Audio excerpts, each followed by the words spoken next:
Hello guys, welcome back to my channel, and if you're new here, don't forget to like, comment and subscribe, and also share with your friends, and also click on the notification bell icon so that any video that I post, you will be the first to get it. Stay with me as we expand our knowledge with videos from all over the internet that's going to make you rethink everything. Let's just start.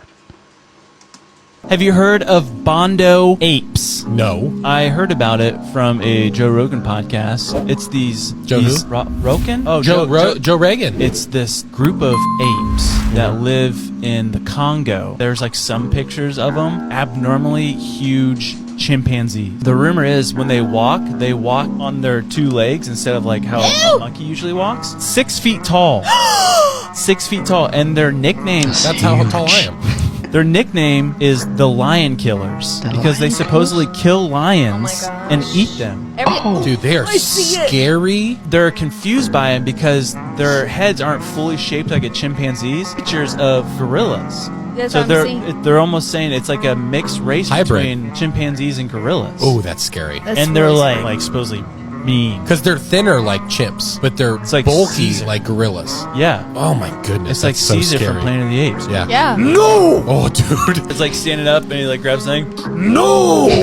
This is a picture of the 7 wonders of the ancient world, and the Great Pyramid of Giza is the only wonder left from that list. But can you name the new 7 wonders of the world? I'll start you off easy. First up, we have the Colosseum of Rome, the biggest Roman amphitheatre in history. And I'm ashamed to admit I still haven't been to Rome. I can't wait to see this in person. Next up, we have this giant statue. Do you know what it's called? It's the Christ the Redeemer. It's the giant statue of Jesus Christ in Rio, Brazil. Next up, we have the ancient Mayan city of Chichen Itza and the temple of Kukulkan. That's what this pyramid is called. That's not Chichen Itza. The area, the city is Chichen Itza. That is the temple of Kukulkan. It's one of my favourite places I've ever been to. I've been there twice. It was that good. And it is true, if you stand right outside the pyramid, if you clap your hands, the sound goes into the pyramid, echoes back, and makes the noise of an eagle.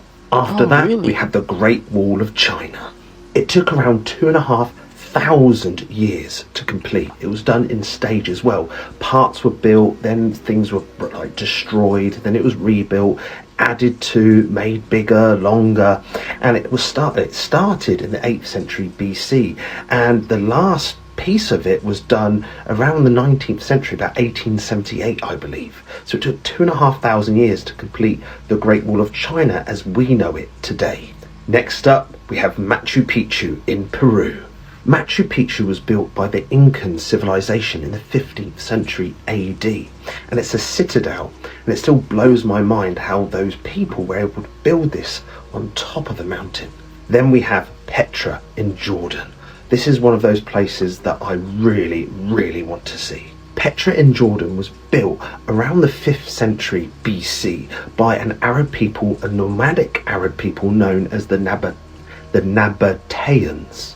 I think I got that right. And then finally we have the Taj Mahal. Now the Taj Mahal is actually a mausoleum. I've heard some people ask me if it's a palace, but it's a mausoleum built by the Mughal emperor, the Mughal king in the 17th century AD. So what do you think of the new 7 wonders of the world compared to the old 7 ancient wonders of the world? I actually think Stonehenge should be on this list. I know a lot of you will say it's just a pile of giant stones, but I think it has a lot of significance about our past, and I think it's a little bit more important than, say, Christ the Redeemer. Do you guys believe in the Mandela effect? What if I was to tell you that Sprite used to come in a green bottle, but now somehow it's always been clear? You remember it, right? That iconic green bottle, unmistakable on the shelves. But now they're telling us that it was never fully green. Just a clear bottle with a green tint, a cap and a label. But that is not how we remember it. Could this be another case of the Mandela effect? A glitch in reality where history shifts? But I know some of us remember the truth. Like, why did they change it? Or did they? And that is like the same way Fruit of the Loom's cornucopia never existed, but now they're telling us that it did. And even like the Bernstein Bears, always remember it being spelled like this. Are we witnessing a reality shift in real time? But this is the thing, this change feels very recent.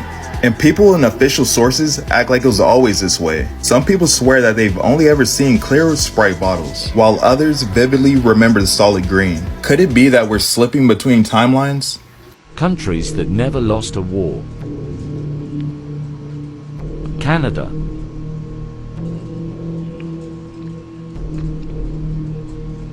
Vietnam.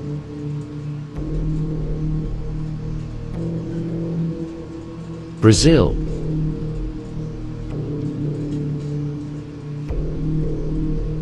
North Korea. Never lost a war. It's crazy. Israel. Obviously, Israel. Australia. Probably because of the landmark. New Zealand. Okay. Switzerland. Switzerland. Too peaceful to fight a war. Afghanistan. Okay, Afghanistan.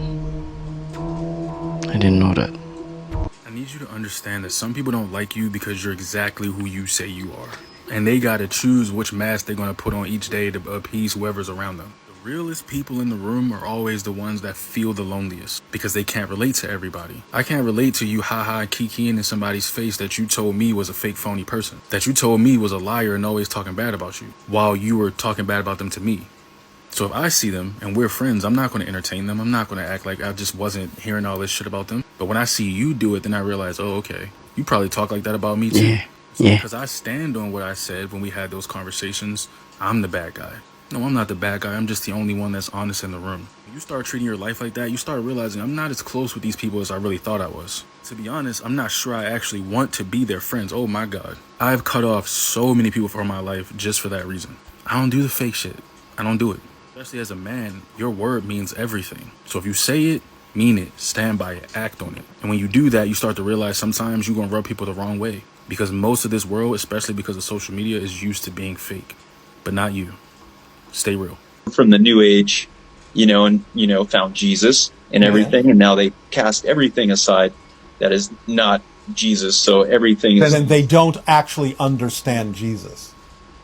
Because there have been many misinterpretations and misrepresentations and misunderstandings about what Jesus actually said and what he was all about. Because a lot of the dialogue that came from him and others around him have been altered for the purposes of political power and certain kinds of gain, and therefore you don't really have an absolutely thoroughly accurate representation of what was really said at the time. Plus, in not understanding Jesus in the full capacity of his expression, then many people who purport to understand him or purport to believe in him actually have no understanding of the fact that he was presenting both a male and a female aspect in the Mary of the Magdalene. This is a couple. This is a male and female representation in balance, and many of the things that were actually talked about are extremely metaphysical and not exactly what the idea of the Christian belief system purports to be true.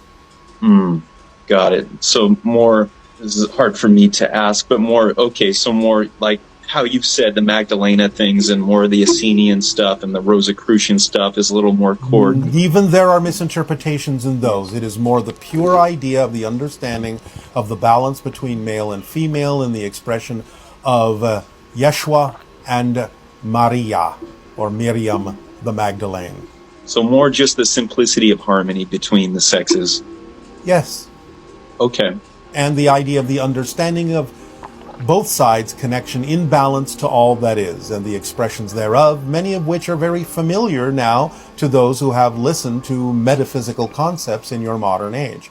I thought Elon Musk gave you a Neuralink, bro. I would love one, by the way. After the first couple thousand go through, I want one. Yeah. You put one in? Oh, 100%. I would. Once the Neuralink actually worked, you'll be able to make so much money that it doesn't matter how much the procedure will cost. Anyone will be able to afford it. The first few, would probably go for an absurd amount of money. It's even if you had $0, you could just hypothetically borrow $100,000 to get it, because once you have infinite bandwidth to unlimited knowledge, you can make unlimited money. But doesn't it scare you at all? No, you're pretty much a robot at that point. But we already are. I feel like it's just making people less human. Probably. For sure.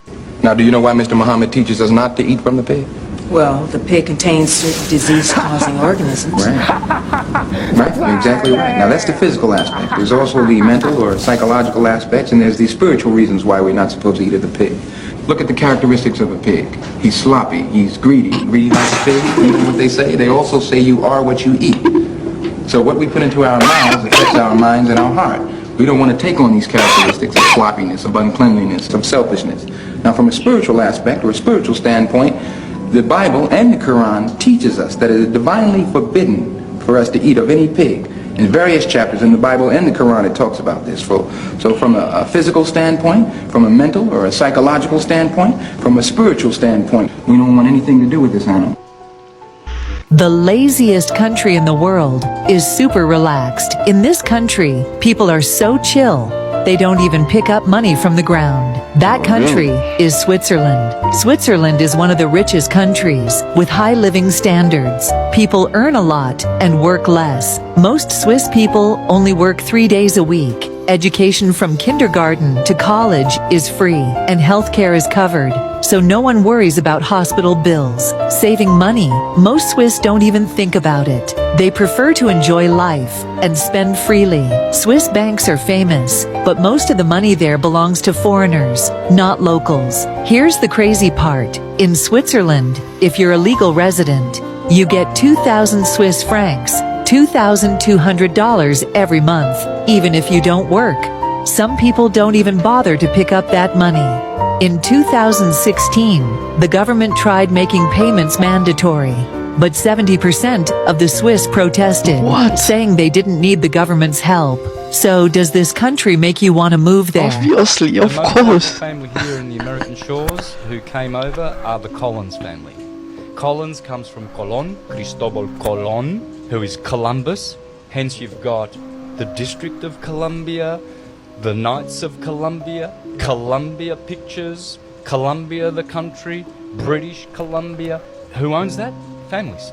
They own them. That's why they have their separate state laws, because it goes back to their separate trust funds that they created. District of Columbia. Yeah. Right? Did you already say that? I said that one. Yeah, DC. DC. Now, DC, is that not part of the United States, or is it so? Because they always say they complain they can't vote in America, but that's done on purpose, right? That it's kind of like the City of London and the Vatican. It's its own sovereign thing. Am I wrong on that? Or is that the UN? It is. The Farnese family owns it, and the Orsini, and I think the Colonna, absolutely the Colonna family, which is Collins, the Collins family. They own it all. It's their property. Columbia is Columb, which is the dove, which is David, and the Star of David is Saturn, which is Cronus.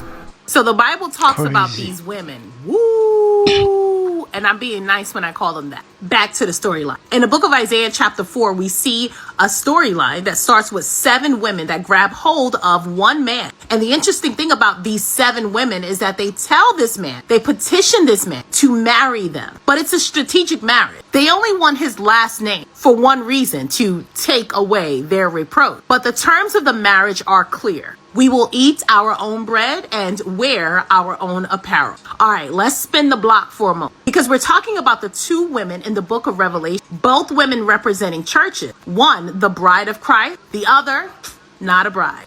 This slice of life storyline in Isaiah chapter 4, verse 1 is spiritually paralleled with Yeshua's address to the 7 churches. So what does this have to do with us? Many people who are Christian in name only, but they refuse to submit to the lordship and the leadership of Christ.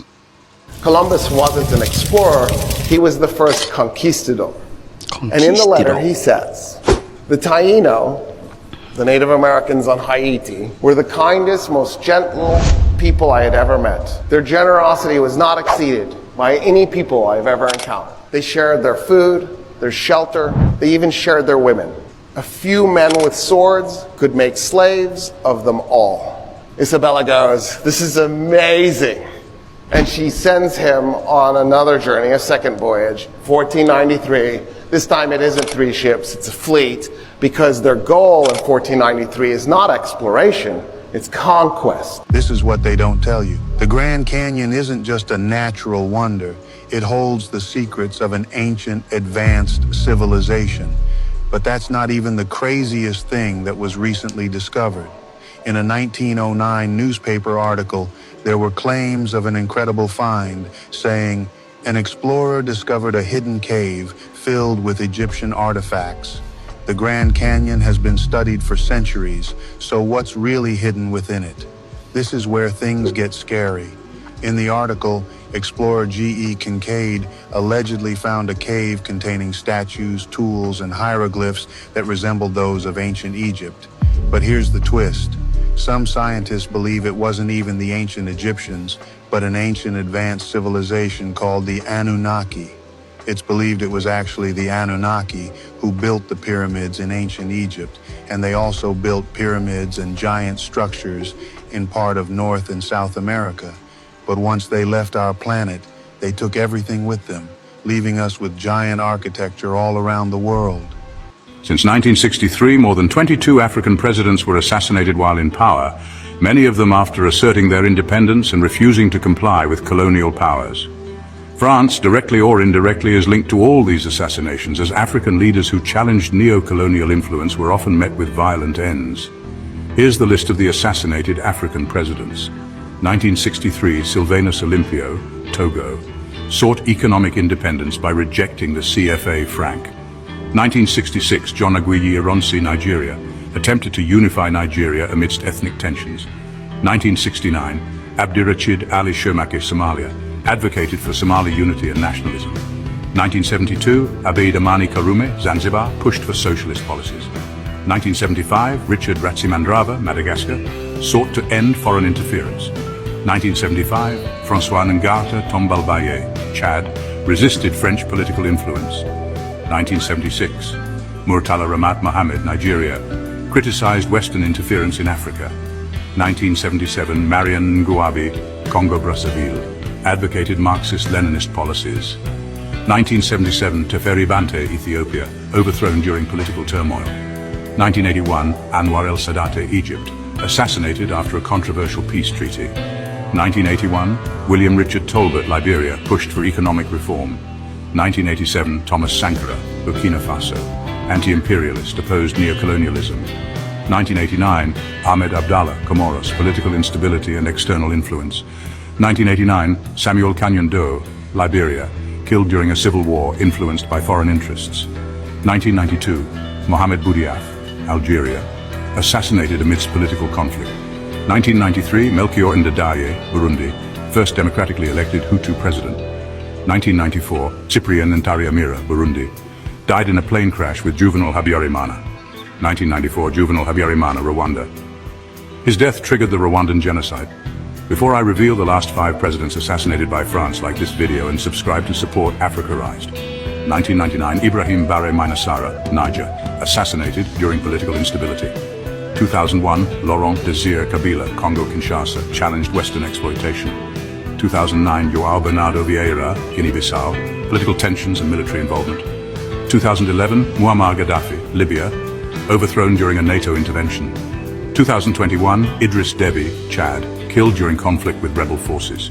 These assassinations destabilized nations, leading to civil wars, economic decline, and continued foreign exploitation. The legacy of these leaders and the impact of their untimely deaths remain a powerful reminder of Africa's ongoing struggle for true independence and self-determination. Tell me you're 17 plus without telling me you're 17 plus. $8 million to promote LGBTQI plus. Did you catch that? Nah?